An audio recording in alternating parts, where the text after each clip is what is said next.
Happy Friday, everyone, and welcome to Get Hired Live. I'm your host, Brandy Fowler, news reporter for LinkedIn, and I'm coming to you live from the LinkedIn office in Atlanta. Okay, let's get started. Please take a moment to introduce yourself in the comments. Tell us about where you're from, your career. This is a great opportunity to network with each other. And if you have any questions as we talk about the ins and outs of seasonal jobs, please drop those in the comments so we can get those questions answered for you. I see people are already saying hello. We have Jamie from Michigan, Jose from California, Ahmed from Egypt, wow, and Yolanda from Texas. Welcome to all of you. We have an amazing guest today. April Little is the founder and CEO of the Little Talent Group. She has worked for several Fortune 500 companies over the past 12 plus years and talent acquisition and human resources. She also is a career coach for high potential and mid-level professionals. April, thank you so much for joining us today. Thank you so much for having me, Brandy. Thank you. And April, can you tell us a little bit about what your passion is for coaching career professionals and why you wanted to help people advance in their careers? So it all really started for me when I was leading a team, and I found that the area of leadership for me that I was most passionate in was helping my team develop. And so I would be putting together individual development plans and I would be helping them to move in advance. I actually got a few people promoted, and I found that that was the part of my job that I enjoyed most as a leader, whether that was with the organization or whether they left the organization.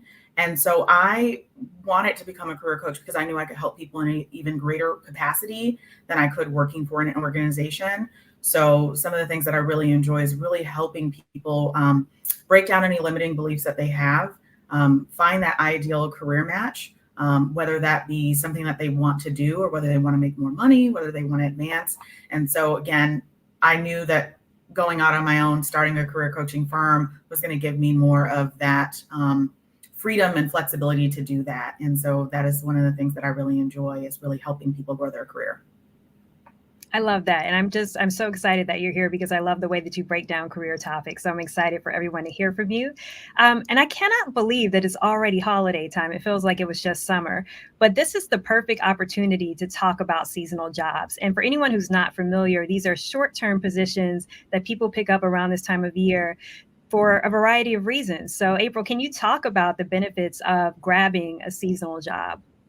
Yeah, so the key benefits that come really top of mind is the ability to get experience that you wouldn't otherwise. The number one reason for most people is to bring in extra cash, especially during the holidays, or to cover maybe a gap that they might have in their employment. But this is really an opportunity for you to really shine. And if you're really unsure what you want to do with your career, there's an opportunity for you to identify what you want to do by taking that temporary role, so you don't have to fully commit, but you're able to go there, figure out what you want to do, make some extra cash as you do it, build your resume, and even build the stories that you share in the interviews, because you're going to have those additional varying experiences that you wouldn't otherwise have. Yes. And speaking of figuring out what you want to do, what kinds of seasonal jobs are there? What are the types? Can they be part-time or full-time? Can you just talk a little bit about that? Sure. So what I've seen is that many of them are both part-time and full-time, but a lot of seasonal jobs really have to do with volume, especially when it comes to, Thanksgiving, Christmas. So those roles can vary. What I've seen mostly in my career, even from the staffing side, is that they've been full-time. The top industries that I've seen hiring for seasonal jobs include retail, tax, logistics, delivery. So those are the three top of mind that come to mind in terms of what you'll see for seasonal. And it's usually part-time or full-time, but I've mostly seen an influx in full-time. When do those seasonal jobs pop up specifically for the holiday season? Are we seeing those now? Are they closer to Thanksgiving? So I've been seeing them as early as October 1st, because it's really Mhm. important for everyone to, anyone that they hire to really understand the business and to prepare and to learn the job to be able to make those impacts during the really busy holiday season. So they usually need folks to sometimes start several weeks in advance to be able to make those impacts. Okay. And then also, what are some of the highest paying jobs for seasonal work that you've seen? So the highest paying jobs that I've seen is retail that has commission attached to it. and logistics. Those are the highest paying ones that I have personally seen. I know that there are several other out there, but any seasonal job that has some degree of variable income that allows you to perform and to make additional money is where you're going to see more of an opportunity. Thank you very much for that. I want to take a moment to say Yeah. hello to some more members that are joining us. Sean from Canada, Marnie from Minnesota, Dolores from Texas, and Vincine from Virginia. Thank you so much for joining us. And let's get back to our conversation. When you decide you want a seasonal job, how should you determine which types of seasonal jobs to pursue? And by that, I mean, should you be brainstorming? Should you be thinking about your desired pay rate, a schedule that works best for you? What's the best way to go about it? I think what is, so sometimes with my clients, we will do like um, just a career aspiration wheel. And so it's really looking at, is it work-life balance? Is your driver money? Is your driver just getting additional experience that's going to help you land that full-time job that you want? Or is it just, identifying even what you want to do? So a lot of people don't know what they want to do. So I think it's prioritizing what your number one driver is. That should lead, that should be the leading reason why you take the seasonal job. And then for most people, I think a close second or even a first for them, it could be the money. So identifying, does the interest that I have align with the money that I also need to make? In addition to, do I want to be in the office, or can I do this seasonal job from home, or do I have to work in a warehouse? Is it going to interrupt my work-life harmonization? So I think you have to take all of those things into consideration, but leading factor is interest alignment with probably pay alignment, work-life harmonization alignment before you take those jobs. Ultimately, so it's going to help you after the seasonal job is long gone. That's such great info, specifically about whether you can do this on site or remote, because I think a lot of people are looking for probably remote around this time of year. Never know, but I Yeah. think, yeah, if you want to supplement your income and to do it in an easier way, that might be a better way to do it. Okay, so where can you find these seasonal jobs? Are there specific searches you can do on LinkedIn? Are there specific seasonal job boards? Are there recruiters you can talk to? Yeah. So actually, what I have seen is that the world is going back to a pre-COVID place, and a lot of it you can find when you're driving. So a lot of seasonal jobs are on billboards when you're driving on the expressway. There are signs outside of companies right now saying now hiring for seasonal help. So those are usually the number one places where you're going to see that, because a lot of the times, a lot of companies have budgets, so they may not necessarily post on the most expensive job site. Certainly, you can find them on LinkedIn. You can find them even on some smaller sites like GetHired.com, SimplyHired.com, LinkedIn, of course, Indeed. So you can find them on there. But the number one place that I've really seen them is during this time is just really signage outside of the organization or on billboards. That is really helpful. Thank you so much for that. And also, I want to take a moment to respond to a member comment. Dolores says, I like what April said about using seasonal gigs to build your resume, get some skills, and make some extra cash. Me too, especially if you're looking into breaking into a new industry, but you don't have any experience. I love that too. It's a Yeah, great thing that I think a lot of people don't really think about. Like, aside from getting cash, there are other benefits to having seasonal work and seasonal jobs. And it's something to think about as you decide which ones to pursue for sure. So thank you for that, absolutely. Dolores. And also, how can you strengthen your resume and LinkedIn profile to land seasonal jobs? Speaking of that. Yeah, so one of my favorite features on LinkedIn is the open to work feature, whether Mhm. you want the banner or whether you want the back end banner. But there are features on LinkedIn that will say if you're open to kind of like contract work, seasonal work, full time work, part time work. So that's a good opportunity. That's a good way for you to find an opportunity by way of a recruiter sourcing you, in addition to maybe even having that on your headline that you're open to seasonal opportunities. And even in the body of where you post. But the other thing that I've seen work very well is, depending on your employment situation, a lot of job seekers are writing content around the real experiences that they're having searching for jobs. So depending, again, very specific of where you are and if you're currently employed, I've seen people get jobs from making a post or making a well-written comment on a post to get their seasonal jobs as well. That's so helpful. And again, I think something that a lot of people aren't thinking about, specifically the headline.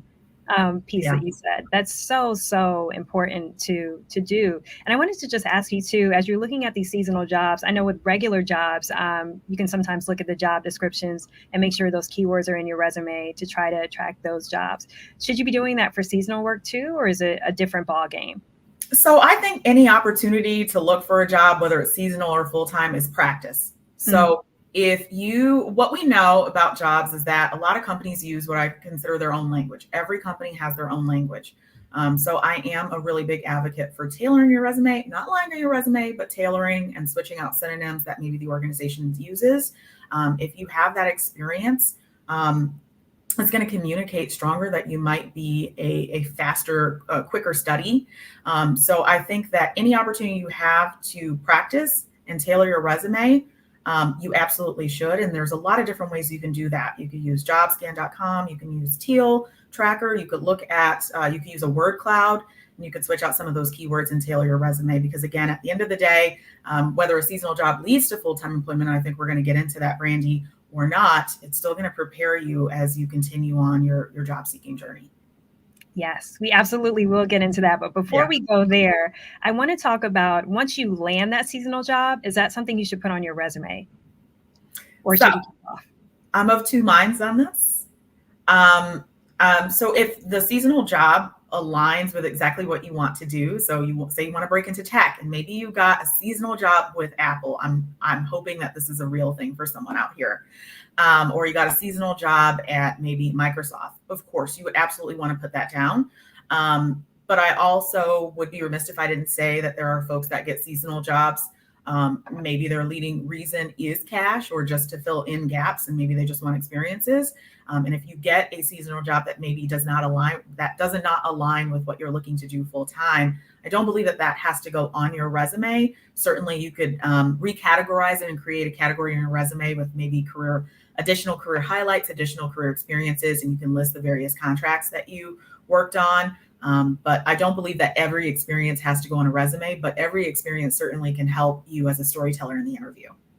I love that. So good to know. So good to know. And also, I want to speak on a member comment. I just saw another one that I really liked. Steven says seasonal jobs are a low cost option to build experience in a new field that interests you. You never know what it can lead to. I agree with that. You Absolutely. never know. It's an opportunity. It could be an open door for sure. For sure. It's an open interview Yeah. the entire time. So it's just showing them how you're going to work. It's a great way for you to land full-time jobs.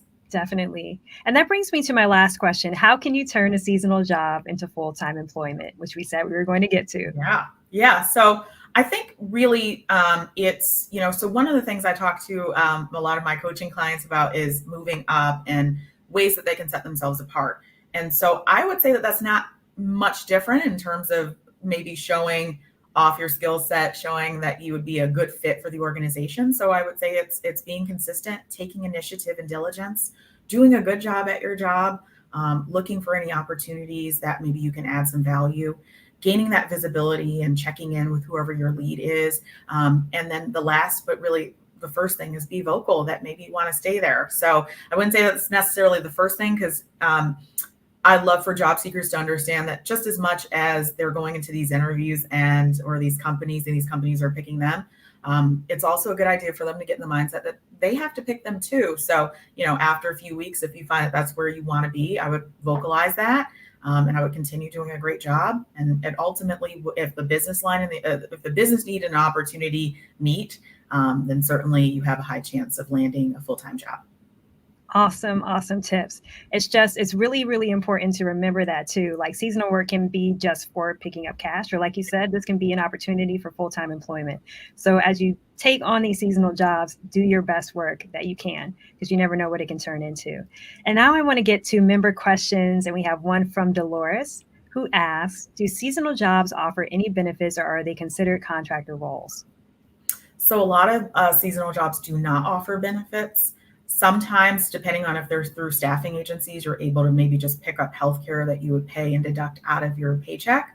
And if they do offer some benefits, they might be more like fringe benefits where maybe you don't have to pay for lunch while you're there. Maybe you get a discount, an employee grade discount while you're there. But I personally have not seen a ton of like healthcare benefits and like tuition benefits. It's usually more on the fringe side where it might be you don't have to pay for lunch, you get a discount while you're working there. Love that. And Lewis says, I'm currently working a seasonal job and have gained a lot of new skills. Ultimately, I want to break into a different industry. How can I highlight my transferable skills on my resume? I really like that question. Yeah, so I love that question. One of the exercises that I like to do is to pull up the job description, use a word cloud. I didn't catch your name. Use a word cloud and pull out a lot of those. Look at the basic qualifications of the job or the basic requirements of the job and match that up to the things that you've done. So that's usually how you create what I would consider like a tailored resume, extrapolating and amplifying those experiences that really align with the role that you're doing. And those are going to be the things that you're going to have on your resume. That's going to be the leading bullets on your resume, those leading, I call them verb action results, where you show that that you've either taken the action, what you've done to get there, and whether that ended up in a quantifiable or a qualitative achievement. And that's really going to show the recruiter or the hiring manager that you have what it takes, even if you haven't worked directly in that role. Awesome, awesome. And it's always, like you said, good to know what to do with those transferable skills and how to make those work for you as you transition to a new position. And that question was from Lewis, so thank you so much for that. Yes. And then also from Thomas, he wants to know, how can I network for a seasonal job?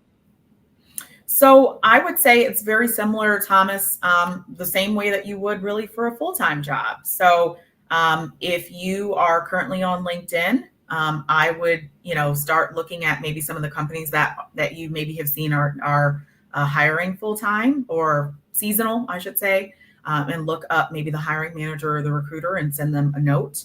I actually want to shout out a few people, Brandy. There's actually someone on LinkedIn. Her name's Shanae, and she's putting together a lot of tips right now for job seekers and a lot of like templates that they could use to begin networking and things of that nature. Of course, you want to tailor it to your own voice, but that could be a great place to start. Another place to start is there's a lot of, now that the world's opening back up, there's a lot of places that you can go in person to network as well. So there's a lot of open houses. I actually think I went to Marshall's last week and they're actually having hiring event days. And so those are great ways for you to get your name out there and maybe land a job same day too. Networking can be kind of tricky sometimes. So I think those templates could really be helpful and all as well, for sure. And Andrew asked, who shouldn't go after a seasonal job, which is really interesting. So I think that if you don't have the time or if you're really fulfilled in your career and there's really no need for you to do that, you know what you're going to be doing. I believe that an infinite possibilities in this life. So even if you are, say, fulfilled in your role and you want a seasonal job because maybe you want to work at, Joann and Fabrics because you've always loved art, even though you might be in IT, that's definitely something you need to do. But I would say that really someone that may not want to apply for a seasonal job is someone who may not have the capacity from a time perspective, a mental capacity perspective to take on a seasonal job. Awesome. And then we have another question from Sarah. Are most seasonal jobs in-person roles? Are there any remote opportunities? See that remote piece, people are looking for that. Oh yeah. So there are some that are remote. It really depends, especially if you're working maybe on fulfillment or customer service, because there's going to be a lot more volume during this season. So you're probably going to find that maybe there's going to be a logistics piece or a customer service piece if you want to work remote. But yes, I will say that it's probably definitely somewhere in the middle of the road that a lot of the seasonal jobs are in person because what we know is that the leading industries for seasonal jobs are retail and delivery. And so those jobs would require you to be in person. But there are other jobs attached to them where maybe you're in a support role that you could work remotely. Awesome. Awesome. Good to know. And then also Nicole asked, what industries are seasonal jobs available in? We kind of touched on that a little bit, but let's circle back and kind of dig a little deeper with that. Yeah. So I actually didn't touch on the other one, and this is coming up very soon. So retail, tax, which is huge. And that's another one, just going back to the previous person that asked about remote, is tax is definitely an opportunity. And that's actually a skill set that you could pick up pretty quickly. A lot of the companies will actually train you to do that. And then, of course, delivery and logistics. I love that. And then we have one more question. Yeah. From Dennis. Can you negotiate pay for a seasonal role? Wow, that's a really interesting question that I didn't think about. I love negotiating, Dennis. So I'm glad that you asked that question. A lot of the times, I will say for a seasonal job, it might just be a fixed rate. But again, a seasonal job really should be a great practicing ground, either for you to stay at that organization, get the experience, and go elsewhere. So you should get in the habit of, negotiating your pay or asking, because sometimes there is a $1 to $5 range. So I would go and thoroughly look that up on multiple websites like levels.fyi, or even LinkedIn has some tools now. Payscale.com, salary.com, look up what a lot of those jobs pay. Even you might even be able to do some informational interviews with folks that were in those seasonal roles before to find out what the full range was. I would go in with your number and I would ask. Thank you so much, April. I can't believe we're at the end of our time. This has been so awesome. You break down career topics so well. I really appreciate your time. And thank you for all of your tips and for joining Get Higher Live today. Thank you so much for the opportunity today. Thank you. Thank you. And thank you, all of you, for joining too. If you're looking for more great career content, check out the LinkedIn news page. I hope you enjoyed all of the insights from today's conversation. We'll be off next week, but we'll be returning on the 18th with Gianna Prudente, and we'll see you next time.